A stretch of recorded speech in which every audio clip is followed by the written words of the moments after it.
Bom dia a todos, bom dia a todas, bom dia para você que nos assiste pela Pop TV em Sobradinho e Porto Alegre. Sejam todos muito bem-vindos e bem-vindas a mais um ICL Mercado Investimentos. Hoje, segundona, dia de conhecer as perspectivas e projeções do nosso mercado financeiro para os principais indicadores macroeconômicos. A gente vai falar de focos, mas vamos também falar desse sequestro aí da pauta econômica pela oposição, pela extrema-direita também, para viralizar nas redes, como é que eles têm feito isso e as implicações dessa mudança de direção, principalmente nesses conteúdos que estão aí viralizando a rodo. E temos também balança comercial para falar e tarifaço, que nunca teve um nome tão certo, né? Porque agora é tarifa do aço. Mas antes de dar bom dia, quer dizer, antes de tudo isso, eu vou dar bom dia para André. Troquei tudo aqui, André. Bom dia. Bom dia, Débora. Bom dia a todos os nossos telespectadores. A questão da tarifa do aço está pegando aí. Não foi oficializado, mas pode ser oficializado ainda nesse dia de hoje. O governo estuda, inclusive, algumas retaliações. Vamos falar sobre tudo isso aí. Tem também aí o focus e o pessimismo do mercado aumentando. Tem também, a gente vai falar sobre a balança comercial, esse sequestro aí da pauta econômica pela extrema-direita. Vamos ver o que é fake news, o que também é verdade. Então, a gente vai tratar de tudo isso aí. Então, mas antes da gente começar esse dia, a gente já pode partir para a nossa agenda, né, Débora? Então, o que tem nessa agenda dessa segunda-feira? Bom, hoje a gente começa a agenda, como no restante dos outros dias, com balanços corporativos. Então, tivemos balanço do BTG Pactual e do McDonald's hoje de manhã, antes da abertura. IPCS da primeira quadricemana de fevereiro, aqui a gente está falando do IPCS, que é o semanal. Então, uma medição ali que está vendo a primeira semana de fevereiro ainda. Relatório foco semanal, já expliquei para vocês, esse a gente vai tratar com detalhes. Fluxos em estradas pedagiadas de janeiro, tendências da ABCR, tá? Esse dado fica bem em segundo plano, mas está aqui na agenda, vale saber que sai hoje.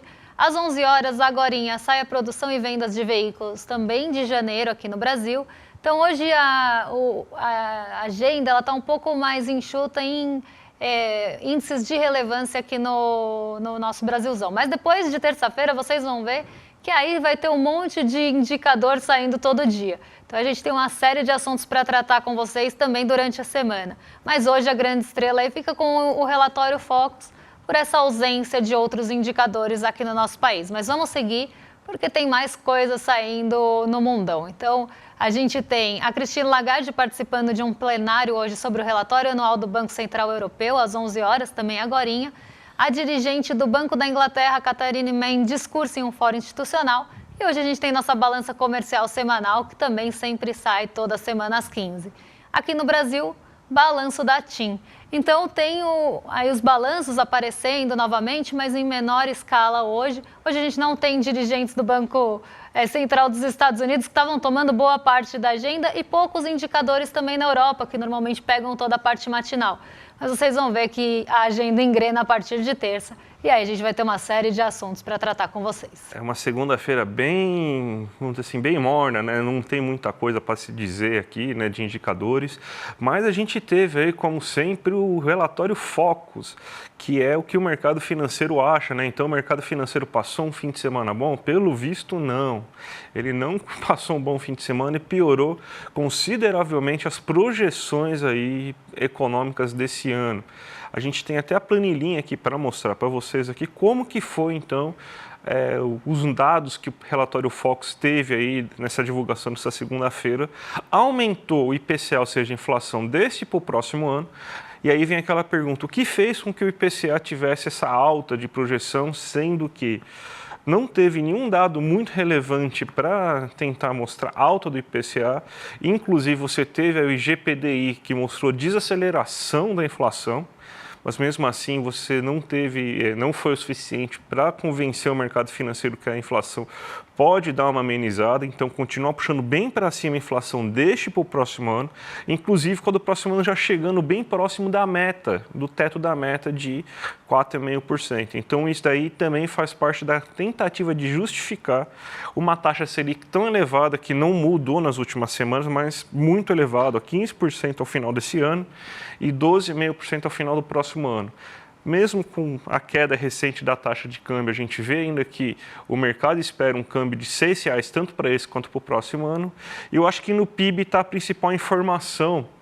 E aí sim, realmente, com alguma justificativa do mercado financeiro para fazer isso, que é a queda da previsão do crescimento econômico de 2,03 para esse ano e de 1,7 para o próximo ano.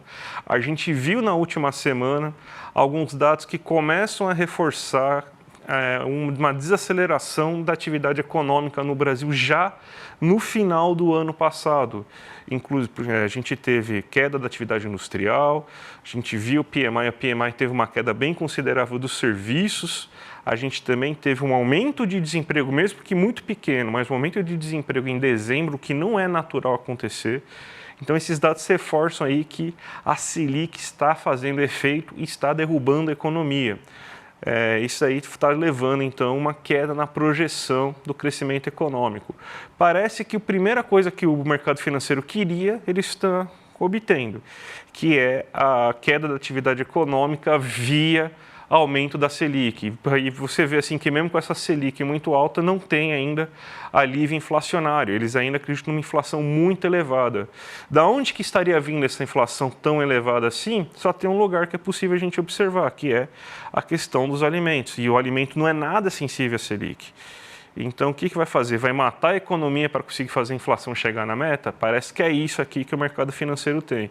Então, o mercado financeiro começa a projetar agora quedas e pode-se esperar que durante as próximas semanas vão ter novas quedas nas previsões de crescimento econômico, reflexo dessa desaceleração da atividade econômica que parece estar acontecendo já nesse momento. E, pelo visto, nada vai fazer com que o mercado pare de subir a projeção da inflação, mesmo se aparecer amanhã uma inflação baixíssima. Eles devem continuar nesse discurso, né, Débora? Exatamente. É uma semana importante para a inflação. É uma semana que a gente tem IPCA no radar. Então, o mercado já está olhando para isso. Inclusive, a gente falou das perspectivas do mercado naquele relatório do Banco Central. Olha o que o mercado achava, para onde ia, o que ele achava que tinha que acontecer, o que achava que iria acontecer, coisas bem diferentes. E uma das projeções que apareceram ali era justamente sobre inflação, as projeções inflacionárias. E da semana passada para cá, essa projeção já mudou na média. Então, a gente vê o mercado realmente aumentando sua projeção, pelo menos aí, do que ele falou para o Banco Central, para o que ele respondeu para outras pesquisas.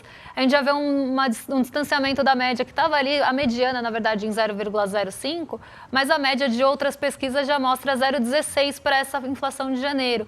Então, o mercado está bastante... mudando bastante de ideia em relação à inflação aqui no Brasil, sem nenhum indicador saindo para reforçar isso, para embasar isso.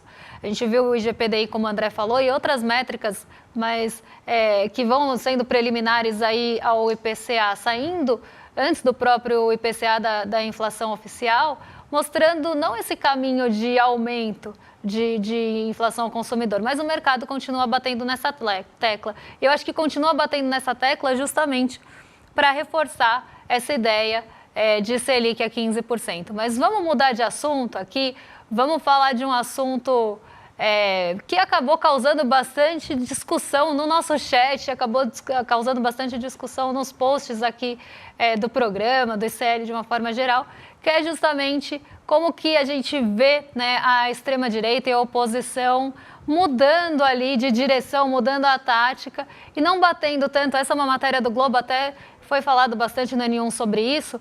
Como é que a extrema-direita está mudando a tática de não tratar mais a agenda de costumes como o principal foco para bater no governo e sim a agenda econômica. A gente já vem falando isso há algum tempo. A gente falou até de uma linha do tempo aí de como essas notícias e esses conteúdos de rede social foram viralizando, né, ao longo do governo. A gente teve a Shine, né, a taxação das blusinhas, como ficou conhecida ali, o imposto de importação, que também sempre existiu, mas eu nem vou entrar nesse mérito e o que mudou e voltou, porque tem um monte de programa falando sobre isso. Mas teve essa questão, teve o PIX, depois teve agora a inflação de alimentos, e a gente vê, né, que tudo isso segue ali quase que uma linha, se a gente pegar um fio condutor, que é justamente o medo do brasileiro de que essas mudanças ou que alguns anúncios afetem o seu bolso, né? O bolso do brasileiro, o bolso do trabalhador. Inclusive tem um gráfico bem interessante que saiu nessa matéria do Globo que mostra como é que mudou e para quais redes sociais que vão cada um dos conteúdos. Então, por exemplo, o WhatsApp, ele mede o WhatsApp, TikTok, Telegram e Twitter, né? O X. Eu não consigo chamar o Twitter de X, gente, vocês me desculpem, é tipo creme rinse. Mas vamos lá. A gente vê aqui que no TikTok, as pautas econômicas, elas têm muito mais ocorrência que nas outras redes. Quando a gente pega, por exemplo, o Twitter, a pauta de costumes ainda aparece mais. Mas a gente vê que tem uns picos, né, de menção aí das pautas econômicas do governo. E na sexta-feira a gente falou bastante sobre isso. Como a fala do Lula, que foi infeliz, não tem como falar que não foi infeliz. Quem discorda, pode discordar, fica à vontade, deixa aqui. Mas no meu ponto de vista, não tem como falar que não foi infeliz, porque também dá munição para isso. Dá munição para que tenha esse tipo de conteúdo viralizando e circulando nas redes sociais. E um ponto que eu queria até voltar nesse assunto da inflação dos alimentos, é que acho que muita gente foi lá no post falar, Débora, mas o brasileiro ele raciona comida desde sempre, o brasileiro muda a sua cesta de consumo desde sempre com base no preço. O Lula não falou nenhum absurdo. Então a gente tem que só pensar aqui por um outro prisma. Eu não vou nem trazer no prisma aí do que ele falou, de ficar me apegando ali à fala dele em si, mas muito do que não foi dito também. Eu acho que quando a gente vê um discurso que vem de um presidente, de um chefe de Estado, a gente também tem que pensar no que não foi dito, não ficar só se apegando no que foi dito, mas no que não foi dito também. Quando a gente pega o Brasil, né, mas o brasileiro sempre racionou comida, o brasileiro sempre teve que escolher, o brasileiro sempre teve que substituir, a gente não pode esquecer que o Brasil é um dos maiores produtores de alimentos do mundo. E próprio Lula falou, para quem lembra, lá em polêmicas bem passadas, quando teve, não sei se vocês lembram daquela treta que teve MST comendo quentinha com camarão, aí foi também combustível para a extrema-direita para falar, olha lá, o MST está comendo camarão. Aí o Lula foi a público e falou, mas se o trabalhador produz aquele camarão, ele tem que comer o camarão, porque se ele produz, ele tem que ter ali o acesso àquele item, mesmo que seja aí um item considerado caro no Brasil. E aí esse discurso muda agora para que se está caro não compra. Eu continuo pensando, se o brasileiro produz o alimento que é vendido aqui no Brasil, se nós somos o maior produtor de alimentos do Brasil, um dos maiores produtores de café, não tinha que faltar café na mesa do brasileiro e substituir por chá. A gente não tinha que estar discutindo a alimentação do brasileiro. Isso devia ser uma coisa já resolvida aqui no Brasil. Nós somos o maior produtor de alimentos, um dos maiores produtores de alimentos do mundo, e na mesa do brasileiro está faltando itens porque eles estão sendo aí racionados, porque se está caro não compra, e eu acho que não é por aí. E não vi em nenhum momento, nenhuma menção nesse discurso, que é o que eu falo que eu não dito, em relação ao agronegócio, que tem sido aí, né, alvo de várias políticas, se a gente pensar do governo. Tem todo esse caráter conciliador. E quando a gente pensa nesse caráter conciliador, a gente tem que pensar também que tem poderes diferentes. Quando você dá poder para o agronegócio, não é a mesma coisa que você dá poder de consumo para o trabalhador. São poderes que tomam proporções diferentes por conta dos aspectos políticos e econômicos dessas classes sendo conciliadas. Então, uma tem poder político e econômico e outra não tanto, né? Ou quase não tem. Então, né, essa conciliação ela tem que ser tratada com muito cuidado. E por isso que eu falo que é o não dito também. Em nenhum momento eu vi naquele discurso sendo falado que tem ali o agronegócio estragou o clima. Pode colocar aqui, ministra. O agronegócio acabou com o clima, porque foi justamente a prática devastadora do próprio agro que favoreceu muito as questões climáticas que diminuíram a oferta de alimentos no ano passado. Todas as queimadas que aconteceram aqui no Brasil, que diminuíram a oferta de alimentos. Eu não vejo isso em nenhum momento sendo citado e, ao mesmo tempo, individualizando a culpa e a responsabilidade pelo combate inflacionário de, se está caro, não compra, então vamos boicotar. Eu já não sou uma pessoa que acredita muito em boicotes individuais em algumas escalas, mas eu não acho que tem que tirar o item da mesa do brasileiro, porque ele produz sim aquilo, ele deveria ter direito de comer. Quando a gente, há um tempo atrás, aqui eu estou puxando... Estou divagando quase aqui. Quando a gente falou um tempo atrás que o brasileiro tinha aumentado o consumo de carne, a gente falou isso parabenizando, né? Feliz, porque o brasileiro estava com mais acesso à carne, coisa que tinha sido tirada do brasileiro, da mesa do brasileiro há um tempo atrás. E a gente não pode esquecer e nem cair naquele discurso, às vezes, elitista, que eu acho que quando a gente falou do filé mignon, por exemplo, o filé mignon ficou mais acessível e as pessoas estavam consumindo mais, outras pessoas estavam consumindo mais, outros estratos de renda estavam consumindo mais, as pessoas falaram, mas a carne tem todo aquele problema. A gente não pode esquecer, né, que às vezes a carne no prato do brasileiro, às vezes um item de cesta básica no prato do brasileiro é o que tira ele, é um divisor de águas da insegurança alimentar. Então a gente não pode ficar passando pano por uma coisa que fala, se tiver caro não compra, tira da cesta de itens da cesta básica, né? Não compra na sua cesta de consumo se tiver caro, porque o brasileiro tem que ter acesso àquilo, ainda mais num país como o Brasil. Então, por isso que eu achei a fala problemática. Não é porque, Débora, mas você não está falando isso porque você não raciona comida na sua casa. O brasileiro sempre fez isso. É justamente o contrário. Assim como na matéria lá do filé mignon, que a gente bateu um monte aqui, acho que eu não lembro nem qual era o veículo, mas que o brasileiro estava consumindo mais filé mignon porque estava mais barato e não podia se habituar com isso, porque quando ficasse caro ele não ia conseguir manter na cesta. A gente falou que isso era elitista. E para mim essa fala é quase o contrário, mas está ali no mesmo espectro. Se ficou caro, então deixa de comer. Não é por aí, né? As pessoas têm que sim ter acesso a uma alimentação de qualidade, têm que ter acesso à comida, isso é o básico que a gente deveria ter aqui no Brasil, principalmente quando se fala em Brasil. Nós produzimos um monte de café, o que fica aqui já é pouco, tudo vai para exportação. O que fica aqui é pouco e a gente ainda vai substituir por chá, é mais ou menos por aí. E é por isso que esse tipo de conteúdo viraliza. Porque as pessoas estão sentindo já no bolso delas, elas podem não pensar em nada disso aqui, mas elas estão sentindo no bolso dela que elas tiveram que trocar café por chá. E qual que vai ser o próximo passo? Então elas ficam com medo, e esse medo é o que dá combustível para esse tipo de tema aparecer em debate nas plataformas. Falei, estou leve, André. Vamos, se quiser comentar alguma coisa. Vamos falar da balança comercial já, porque a gente tem um resultado até que um pouco preocupante da balança comercial, porque você teve um superávit bem reduzido nesse mês de janeiro, um resultado de 2,16 bilhões.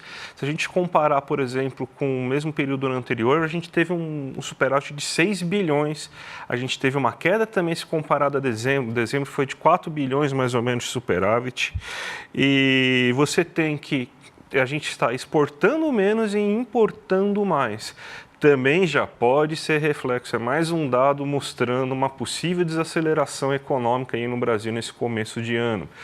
E você tem, então, vamos pegar aqui o resultado para a gente fazer uma pequena análise sobre ele, qual que foi a variação desse mês de janeiro. Então, não tem nem variação anual, nem nada, né? Então, cadê o gráfico? Bem, que seja. A gente está aqui o gráfico aqui. A gente tem um saldo de 2,164 bilhões aí de resultado. Então a gente está com uma exportação de 25,180 bilhões. Se a gente comparar com o mesmo período anterior, a gente estava com um saldo de 26 bilhões, então a gente reduziu nossas exportações e a gente está com importações na casa de 23 bilhões, sendo que a gente estava importando 20,5 bilhões. Por um lado, é um bom sinal esse aumento das importações, principalmente de onde elas estão vindo. A gente está indo importando mais insumos para a indústria, máquinas e equipamentos, isso aí está melhorando o nosso saldo com importações. Mas as exportações a gente está, ao mesmo tempo, reduzindo. E da onde está vindo essa redução? Aqui está no próximo gráfico mostrando justamente da onde está vindo essa queda. A queda vem principalmente da agropecuária, que é boa parte da nossa pauta exportadora. A gente está importando menos milho, exportando menos milho, tá exportando menos soja, melhoramos a exportação de café, pelo menos de algodão. Mas de resto, dos demais grupos importantes da pauta exportadora do agro, a gente está tendo queda. Então isso aí influencia também na balança comercial. Se a gente for pegar a indústria extrativa, que também é importante, a gente teve queda de 13,6%. A queda foi generalizada. Minério de ferro, minério de cobre, outros minérios, óleo bruto de petróleo, tudo isso você teve queda nas exportações. Então, dois ramos muito importantes da nossa pauta exportadora tiveram quedas bem consideráveis. E enquanto na indústria de transformação você teve quase que uma estagnação, então não teve uma grande mudança. O que a gente viu muitas vezes no ano passado foi a indústria ajudando a reduzir os estragos aí da queda do agronegócio. Então a gente teve uma produção muito menor ano passado, ainda não chegou a época da colheita, né? Então as colheitas começam a correr agora em fevereiro, março, e a partir daí começa a vir o resultado disso na balança comercial. mas a gente vê aí que desaceleração econômica vindo principalmente aí do setor da indústria extrativa, a indústria de transformação também exportando quase que a mesma coisa que exportava no passado, e o agronegócio sofrendo com as questões climáticas, né, Débora? Exatamente, a gente estava falando disso agora e tudo está ali ligado, né? Porque a gente está falando de balanço comercial, a gente está falando de exportação e a gente tem um assunto super importante ainda para falar com vocês, que é o tarifaço do Trump, que deve chegar ao Brasil agora. Ontem ele anunciou, né? Ele estava em viagem para assistir o Super Bowl nos Estados Unidos, né? Então ele foi lá, foi para Nova Orleans, cidade do meu time, não que ninguém queira saber disso, mas é a cidade do meu time, foi lá para Nova Orleans assistir o Super Bowl, a final ali da Liga de Futebol Americano, e naquela ocasião ele começou já a falar sobre o anúncio para alguns repórteres, começou a falar da tarifa de 25% que poderia entrar em vigor hoje, em relação ao aço, tá? E isso afeta o Brasil. Então, se até agora o tarifaço não estava direcionado, e não está direcionado diretamente mesmo para o Brasil, não é uma coisa que está focada no Brasil, mas que deve atingir a gente, porque o Brasil é um exportador de aço para os Estados Unidos. Então, a gente fez um levantamento aqui para vocês entenderem quanto que a gente exporta de aço para os Estados Unidos e como isso pode afetar tanto nossas exportações, como também alguns aspectos mais globais. Então, em 2018, no primeiro mandato do Trump, ele chegou a colocar tarifa sobre o aço, então 25 sobre o aço e 10 sobre o alumínio. Então, ele chegou a impor essas tarifas comerciais. Depois disso, ele voltou atrás, ele começou a conceder algumas cotas isentas. Para quem lembra, começou a ter aquele regime de cotas, quanto o Brasil poderia, dentro de cotas de exportação, exportar, né, ou de importação, no caso dos Estados Unidos, dentro dessas cotas. E depois, quem foi beneficiado pelas cotas foi Canadá, México, União Europeia e Brasil. Depois, o governo Biden, ele não elimina de primeiro as cotas de importação, mas ele amplia essas cotas para o Reino Unido, Japão e União Europeia. Então, isso não é uma coisa nova. Isso já aconteceu no primeiro mandato do Trump, lá em 2018, e depois começou a ter a concessão das cotas isentas. Como fica agora em 2024? Vamos vir aqui, 2024 não, 2025, vamos lá. Tarifaço 2024 porque é a promessa de campanha aí. Mas aqui 2025, 60% do aço exportado pelo Brasil vai para os Estados Unidos. Então, do aço que a gente produz aqui no Brasil, 60% da produção vai para os Estados Unidos. Não é pouco, é mais da metade da nossa produção indo para lá. Isso dá mais ou menos 5,8 milhões de toneladas no ano passado, né, equivalente aqui a 4,7 bilhões de dólares em valores exportados do Brasil para os Estados Unidos em aço. Então, não é pouca coisa, os Estados Unidos não são um mercado ali pequeno, se a gente for pensar da nossa produção e exportação do aço, e o que isso pode trazer aqui de impacto se essa tarifa de 25% for confirmada, porque está aqui num burburinho que vai logo ser confirmada. O Brasil pode ter dificuldade em exportar metade das vendas para os Estados Unidos, então essas vendas podem cair pela metade, pode começar a enfrentar essa dificuldade, e a gente tem que pensar em alguns aspectos também desse tarifaço, não só para o Brasil, mas a gente sabe que lá nos Estados Unidos a produção interna está apontando queda nos últimos anos, eles não têm produzido aço e nem alumínio, isso está em declínio, na verdade, e isso vai trazer aumento de custos para a produção da indústria, porque se eles estão em declínio, o que o Donald Trump aqui quer é que esse declínio pare, estanque e comece a ter produção interna, mas se não tiver, né, se não for algo que reaja e não vai reagir tão rapidamente a isso, vai ter aumento de custo de produção da indústria e que isso pode ter ali uma pressão inflacionária vindo daí. Então, é esse tipo de medida que quando o mercado olha para o governo Trump, ele começa a pensar que ele vai ser inflacionário e que isso vai mexer com vários outros aspectos. Então, se vai ter inflação, eles já começam a prever taxas de juros mais altas. Isso tira apetite de risco de países emergentes. Hoje a gente já viu todas as empresas ligadas à siderurgia caindo na nossa bolsa. Então, porque é um impacto praticamente direto aí. Então, a gente tem que pensar que uma decisão ela vai afetar macroeconomicamente vários países, inclusive Estados Unidos, mas também vai afetar no mercado financeiro as empresas ligadas a esse tipo de setor, quem são os principais fornecedores de aço para os Estados Unidos? Canadá, México, Coreia do Sul, Brasil e Vietnã. Então, se ele colocar mesmo essas tarifas e isso for confirmado, ele vai estar taxando, pelo menos nesse início, todo mundo praticamente aí em 25%, porque ainda não tem as cotas, ainda não tem a definição nem da alíquota, tá? Como ele falou isso ontem, na verdade no final de semana, para os repórteres que foram ali falar com ele em Nova Orleans, ele chegou a falar em 25%, mas nem isso está confirmado de fato. Se for, vai encarecer sim a importação para os Estados Unidos e isso vai trazer impacto não só para a nossa exportação para lá, mas também para os produtos industriais que devem encarecer nos Estados Unidos, porque ele vai taxar os principais fornecedores. Canadá e México já estão no radar, mas entram aí os fornecedores, inclusive a gente aqui. Então, pela primeira vez, a gente começa a ver isso chegando aqui na nossa porta, se aproximando.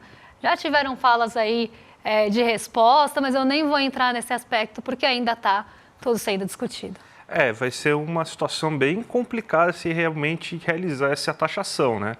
Lembrando que a gente também importa aço dos Estados Unidos.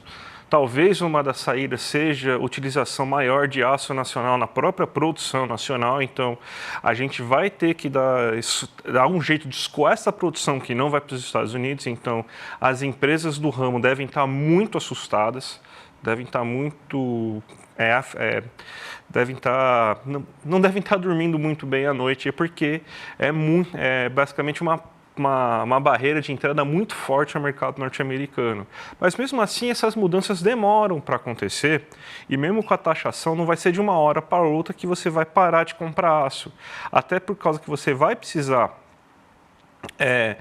comprar aço de algum lugar e você não tendo aquele aço disponível no próprios Estados Unidos, às vezes vai ter uma parte ainda da indústria americana que vai acabar continuando comprando aço aí nessa tarifa de 25%. Porque você não muda de uma hora para outra essas cadeias de produção. Então, é uma coisa que vai ter um efeito no médio e longo prazo principalmente, mas a inflação é no curto. Isso aí é um negócio que pode assustar. Já deve estar mexendo no câmbio. Hoje, provavelmente, a taxa de câmbio deve estar disparando por causa dessa questão aí, porque deve ter uma certeza cada vez maior aí de que os Estados Unidos vai ter que subir taxa de juros para conter a inflação. E você também vai ter uma entrada menor de câmbio por causa dessa questão do aço. Então, é uma situação bem delicada, né, Débora?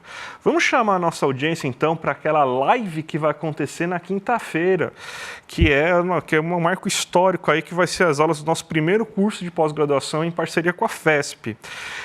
Vai ser uma aula inaugural, aberta e gratuita para todo mundo, com o professor Renato Giannini e com o nosso querido Gessé Souza.